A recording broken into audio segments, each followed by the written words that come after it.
Hi guys, welcome back to G Chats with your host G. We are joined as always in the G spot. I'm super excited for today's episode because we are doing a what I eat in a day type of video, and it is specific to truly what I eat in a day. I'm not super strict with my diet. The reason I'm making this video is because I see so many videos on TikTok and on social media of what I eat in a day for my hormones. And that's actually the main reason why I am a little particular of what I eat in a day. It is all due to my hormones. If you guys are new here, I've shared in the past, on my TikTok and stuff like that I have had hormonal imbalances. It's hard to pinpoint what the cause of my hormonal imbalances are, why I have these hormonal imbalances. What I do know is that I'd say about 2 years ago, I started to notice symptoms within my body that was very different than ever before. I was losing hair, a lot of hair. I felt like my hair was thinning, and it was noticeable, so much so that my own hairstylist was like, wait, are you okay? I feel like your hair is thinner than usual. And this was within a 6-month period. So my hair was just falling out. I was growing excess facial hair and unwanted facial hair. I just started to realize I was gaining weight. There was something off in my body. And I feel like we know when something's off in our body, and I just knew it. And so I demanded to my doctor, hey, I need blood work because something feels off, something feels wrong. Now, blanketly, I was diagnosed with PCOS. PCOS, the thing with PCOS is it is something that's still being studied, something that we're still learning about. And I feel like PCOS is treated as a one-size-fits-all, and it's not a one-size-fits-all. At its root, it's an endocrine disorder, meaning it's a dysfunction with the endocrine system, which is your hormonal system. And because my hormones are all thrown off, I think that it appears like it's PCOS, and that is because the hormones that were thrown off for me is the classic, my androgens, my estrogen, and seeing those, I have elevated testosterone, and that immediately to a clinician's eye appears to be PCOS. And so I was blanketly diagnosed with PCOS, and basically was well, get on birth control to balance your hormones.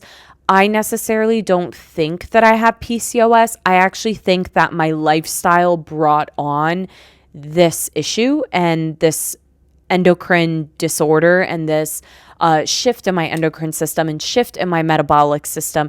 And so for that reason, I was well, let me make lifestyle changes, because I actually think that this was brought on because of stress. So at the time I was working as an engineer and running my business, I was going through a lot mentally, emotionally. And so I think all of that, my nervous system, there was just so much going on up here.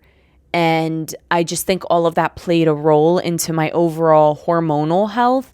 And I wasn't sleeping right, so I was ruining my sleep-wake cycle, which is so important for your hormones. So I just think in general, a lot of things were off. There was just a lot of things off within my endocrine system because of my lifestyle. So I made in the last year huge lifestyle changes, and that did include my diet.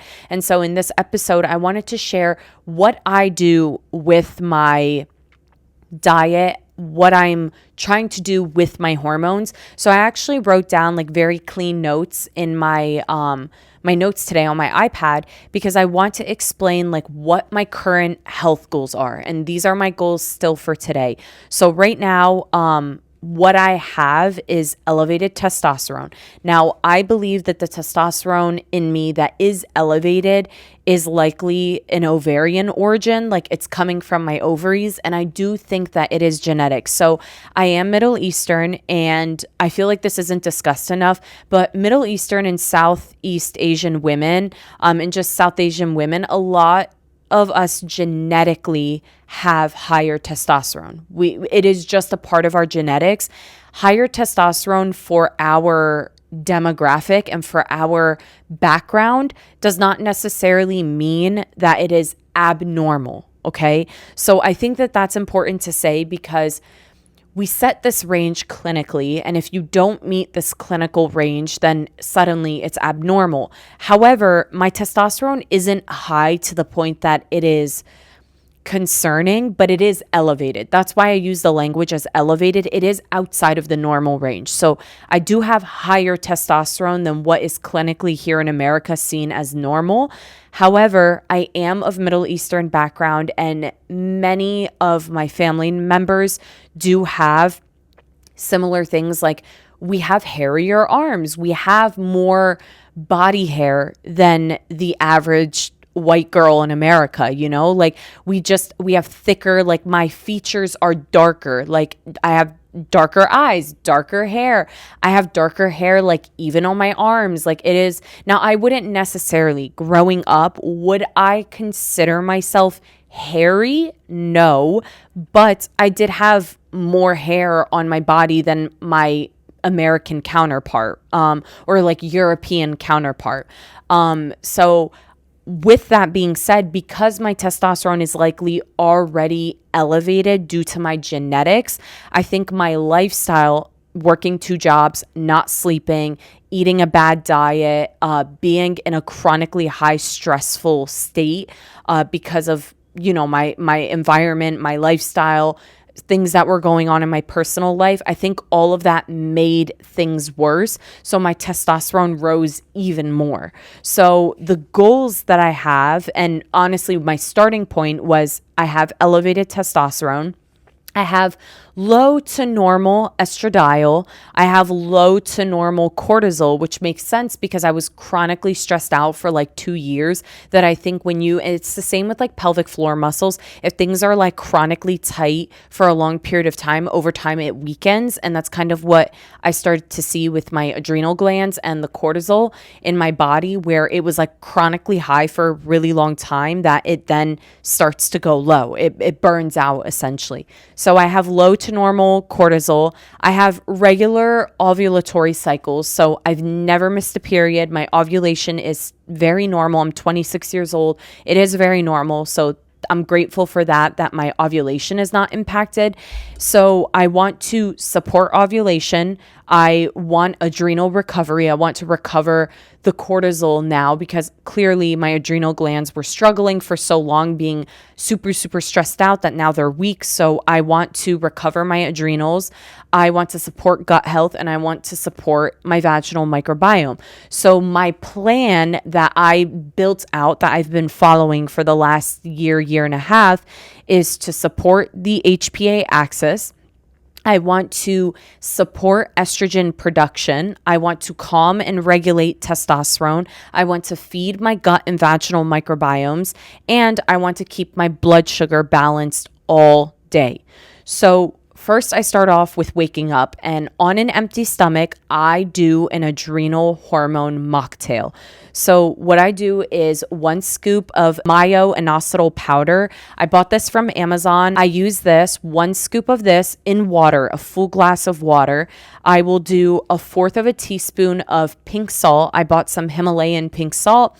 And then I'll do like 1/2 of a lemon of juice. So why do I do this? What's the scientific reasoning? Well, number 1, myo-inositol supports estrogen production, ovarian signaling, and it reduces androgen excess, which is all of the things I'm trying to target.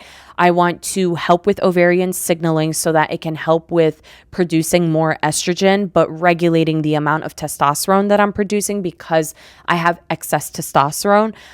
So it supports all 3 things that I'm trying to hit.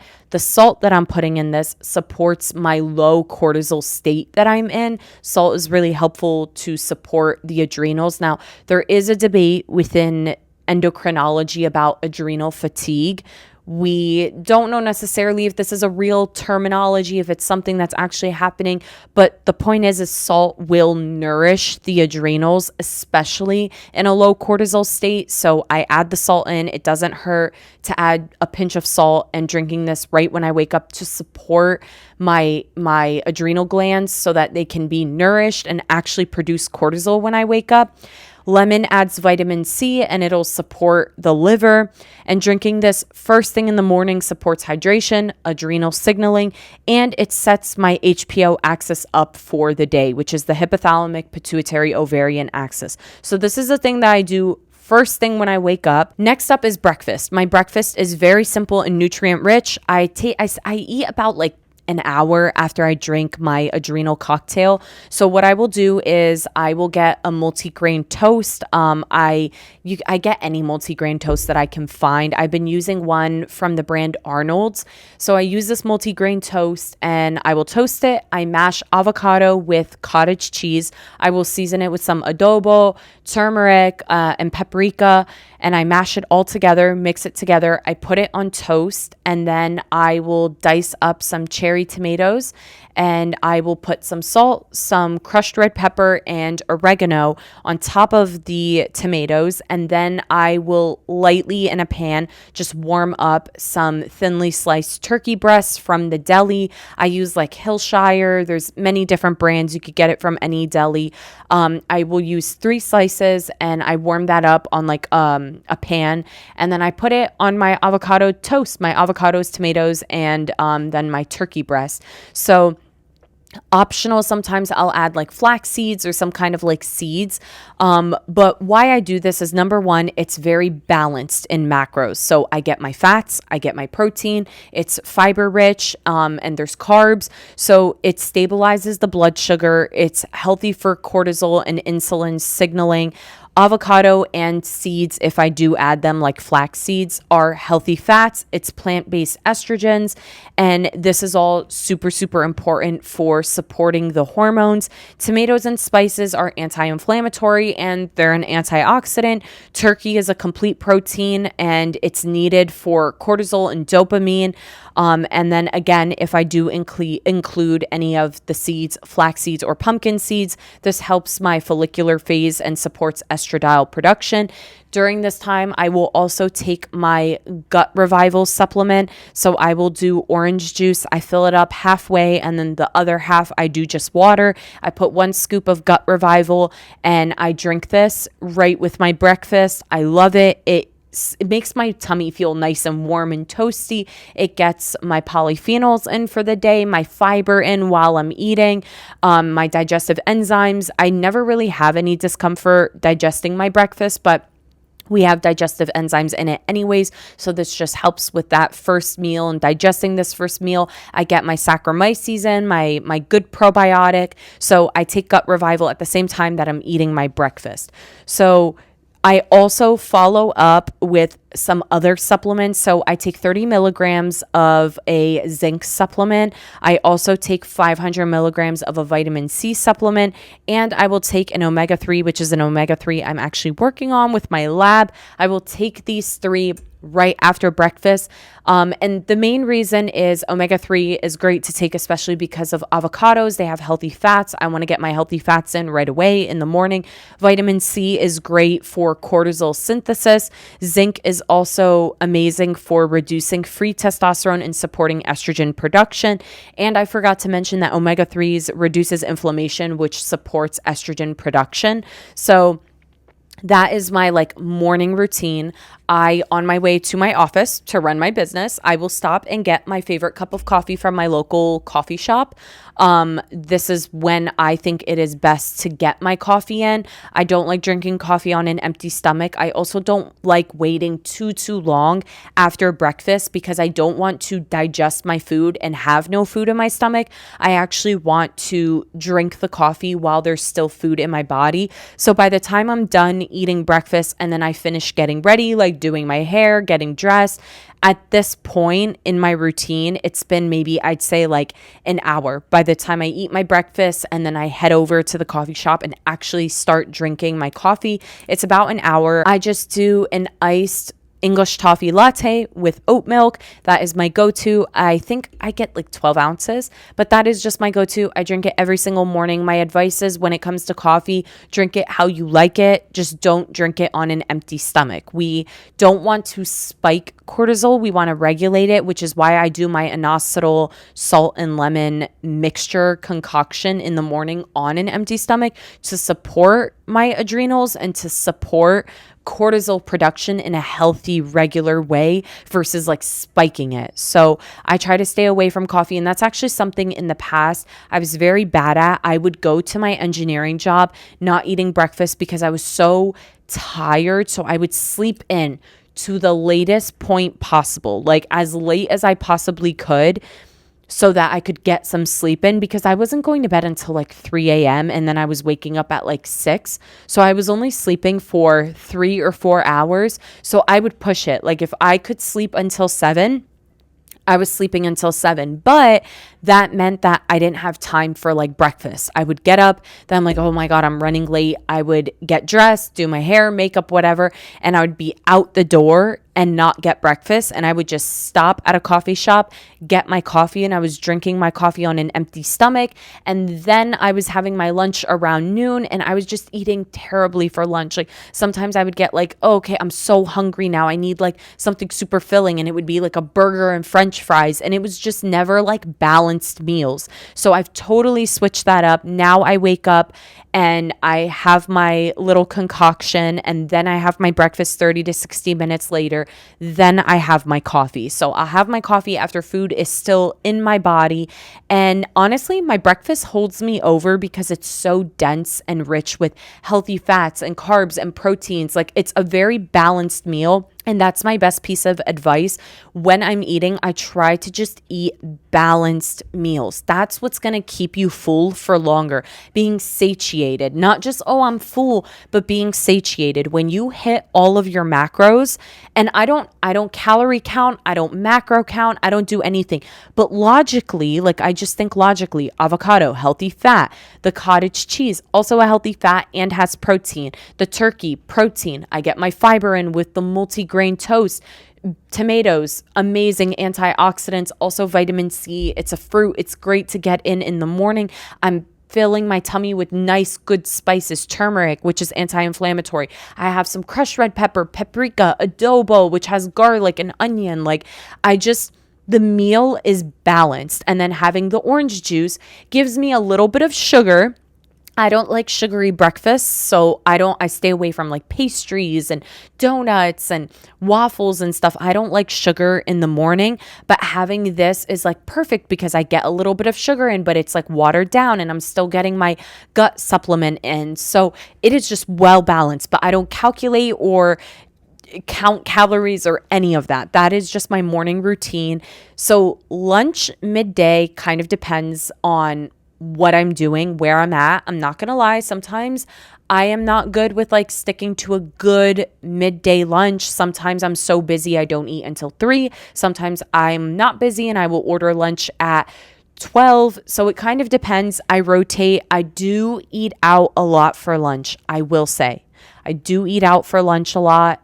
It's not the best. I do want to meal prep, but I'm taking small steps because, as I mentioned, there's already been an improvement in my breakfast and my morning routine, and that sets me up for the rest of the day. And I already feel an improvement within my body. So that in itself is just very empowering and very exciting. So I'm making small steps. So I've got my breakfast on lockdown. Like it's set, it's perfect. I love it.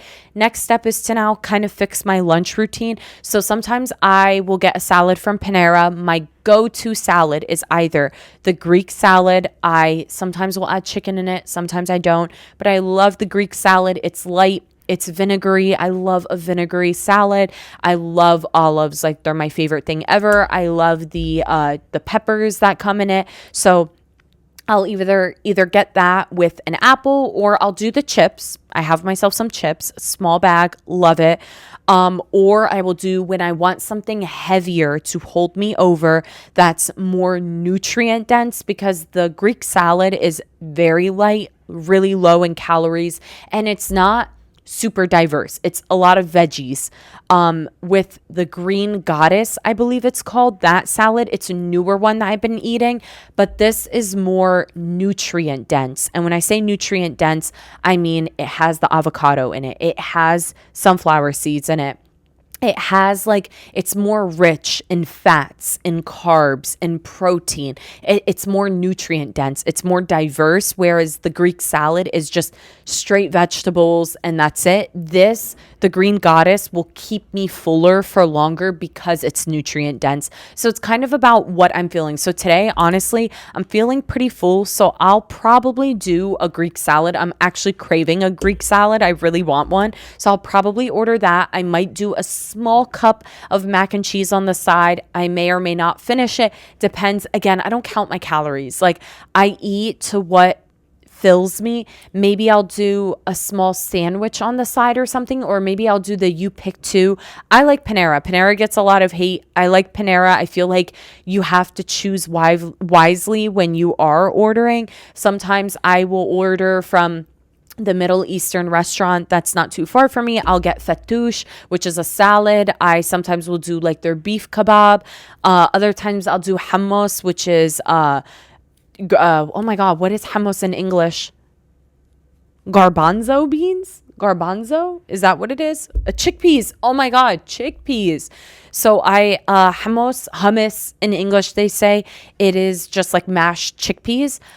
This helps estrogen, supports estrogen. It's rich in estrogen. So, yeah, I mean, it really just depends. There's also this place called So Fresh. And So Fresh, you can build your own bowl. So sometimes I'll do some kind of lean protein in my bowl, something like salmon. I love salmon. I loved salmon.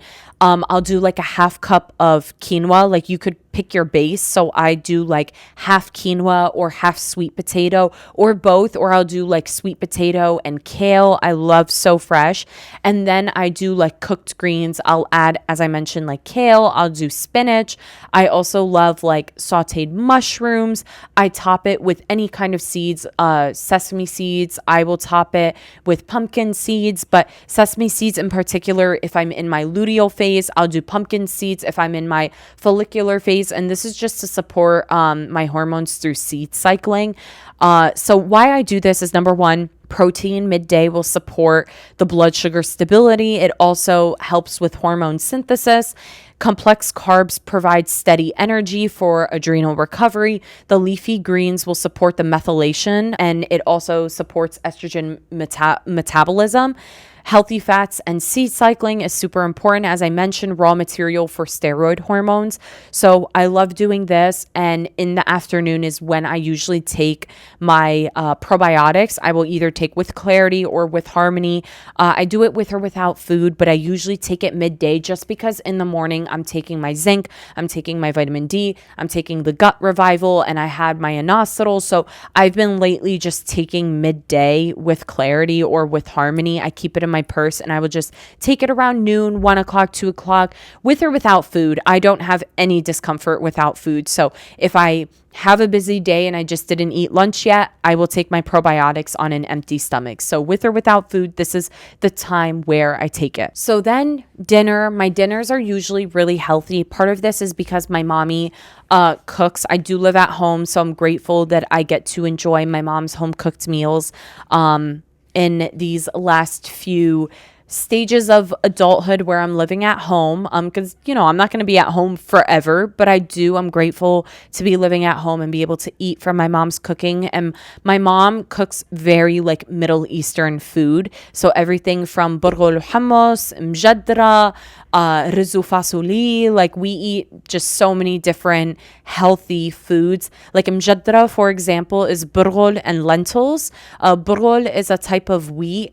And I don't really know how to explain it. There's different sizes of bulgur wheat, and my mom will make that. and it has lentils, and you eat it with the slata, which is salad. You have cucumbers and tomatoes and onions with the lemon and olive oils. So you get your like healthy fats in, but you're also getting carbs in, but you're also, getting in your veggies, antioxidants. I eat peppers with it. It's just so good. And then you could eat it on the side with like leben, which is a kind of yogurt liquid sauce thing. I don't really know how to explain it in English, but yeah, like the leben is made from dairy, so you could get that in, and there's protein in it. So it's just a very like dense meal, but a healthy dense meal. Rizu fasoli is just like rice and beans. My mom made that this week. It's green beans, and it's like a tomato sauce, and there's meat in it, beef in it,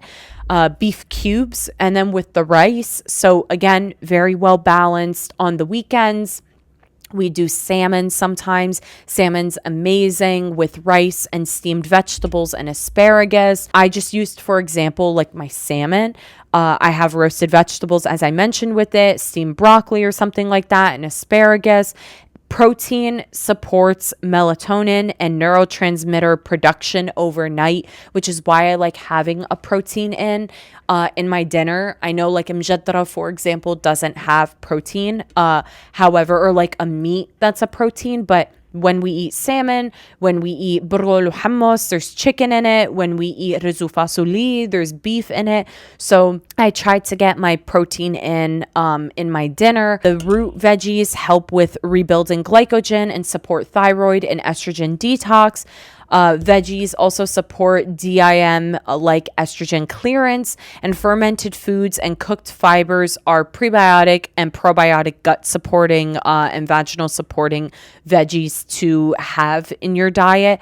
And my evening routine before I go to bed, if I need it, will take additional ashwagandha, depending on if I took with Harmony. Sometimes I will save, how I said midday, I'll take one of my probiotics. If I'm using with Harmony for the week or for the month, I will take with Harmony at night because it has ashwagandha, rhodiola, L-theanine, and inositol to support the overnight sleeping and my sleep-wake cycle. I also am supporting my gut and vaginal microbiome and calming the HPA axis, which is the hypothalamic pituitary adrenal axis. It's the perfect nighttime tool to reduce stress, support hormone harmony, and keep my microbiome balanced. I will also take magnesium glycinate, around 200 to 400 milligrams. This helps lower cortisol, support my sleep, and reduce PMS and cramping. It's also essential cofactor in over 300 hormone-related enzymatic reactions. So magnesium glycinate is like a beautiful supplement to include. So ultimately, that's my routine. That is what I do throughout the day. I'm not super strict with my diet, but that is what a typical day for Gianna looks like.